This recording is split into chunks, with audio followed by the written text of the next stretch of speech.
சகோதர சகோதரிகளே, வாக்காள வள்ளல்களே, உங்கள் அனைவருக்கும் எனது முதற்கண் வணக்கத்தை சமர்ப்பிக்கிறேன். வருகின்ற பாராளுமன்ற தேர்தலில் திருவள்ளுவர் பாராளுமன்ற வேட்பாளராக களமிறங்கி இருக்கும் திரு சசிகாந்த் செந்தில் IAS அவர்களை ஆதரித்து கை சின்னத்தில் வாக்களித்து பெருவாரியான வாக்குகள் வித்தியாசத்தில் வெற்றி பெற செய்ய வேண்டும் என்று இரு கரம் கூப்பி கேட்டுக் கொள்கிறோம். நிறைய விஷயங்கள் உங்களுக்காக பேசுறதுக்காக ஆரம்பிச்சிருக்கோம். எல்லாருமே கொஞ்சம் முன்னாடி வந்து உட்காருங்க. சிறந்த தலைவர்கள் கோடிகளில் பிறப்பதில்லை, குடிசைகளில் தான் பிறக்கிறார்கள் என்பதற்கு ஒரு ஆகச்சிறந்த உதாரணம் திரு சசிகாந்த் செந்தில் IAS அவர்கள். அவர்கள் தன்னுடைய இந்திய ஆட்சி பணியை கூட தனக்கு வேண்டாம், ஒரு IAS ஆபீசரா சந்தோஷமா ஜாலியா கவர்மெண்ட் பங்களால இருக்கிறத விட்டுட்டு மக்களுக்காக தெரு தெருவா ஓடி இன்று பிரச்சாரம் செய்து வருகிறார். எதற்காக? உங்களுடைய வாழ்வாதாரமும் வாழ்வியல் உரிமைகளும் பறிக்கப்படுது. அந்த உரிமைகளை மீட்டெடுக்க, மக்களுக்கு சேவை செய்ய சுயநலம் பார்க்காமல் தன்னலமிக்க தலைவர், தன்னலமற்ற ஒரு மகத்தான தலைவர், அவருக்கு கை சின்னத்தில் வாக்களித்து பெருவாரியான வாக்குகள் வித்தியாசத்தில் வெற்றி பெற செய்ய வேண்டும் என்று கேட்டுக்கொள்கிறோம். அதே போன்ற பல்வேறு தலைவர்களையும் நம்ம பார்ப்போம்.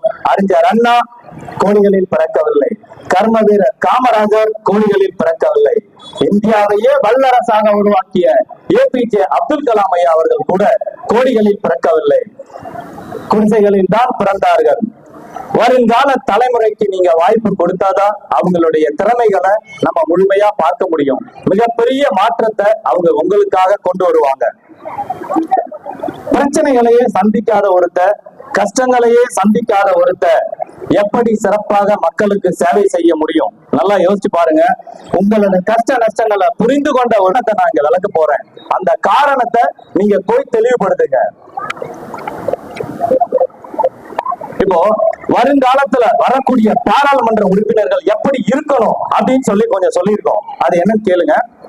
புரட்சியை உருவாக்குபவர்களாக இருக்க வேண்டும், புரட்சிகரமான மாற்றங்களை கொண்டு வருபவர்களாக இருக்க வேண்டும், பொதுமக்கள் நலனை பாதுகாப்பவராக இருக்க வேண்டும், தமிழக மக்களின் பொது நலனுக்கு எதிராக செயல்படும் தமிழின துரோகி கட்சிகளை விரட்டி அடிப்பவர்களாக இருக்க வேண்டும், தமிழனுக்கு துரோகம் செய்யும் ஒன்றிய அரசை கதற வைப்பவர்களாக இருக்க வேண்டும், 8 கோடி தமிழர்களின் வாழ்வாதாரத்தையும் வாழ்வியல் உரிமைகளையும் மீட்டெடுப்பவர்களாக இருக்க வேண்டும், அராஜகத்தையும் அதர்மத்தையும் வேறறுப்பவர்களாக இருக்க வேண்டும், சுயநலம் பார்க்காமல் பொதுநலம் கருதி போராடுபவராக இருக்க வேண்டும்.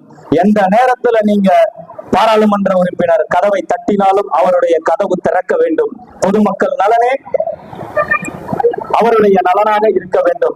மக்கள் சேவை மகேசனுக்கு செய்யும் சேவைன்னு சொல்லுவாங்க. அந்த சேவைக்கு ஒரு ஆகச்சிறந்த உதாரணம் தான் நம்மளுடைய வேட்பாளர் திரு சசிகாந்த் செந்தில் IAS அவர்கள்.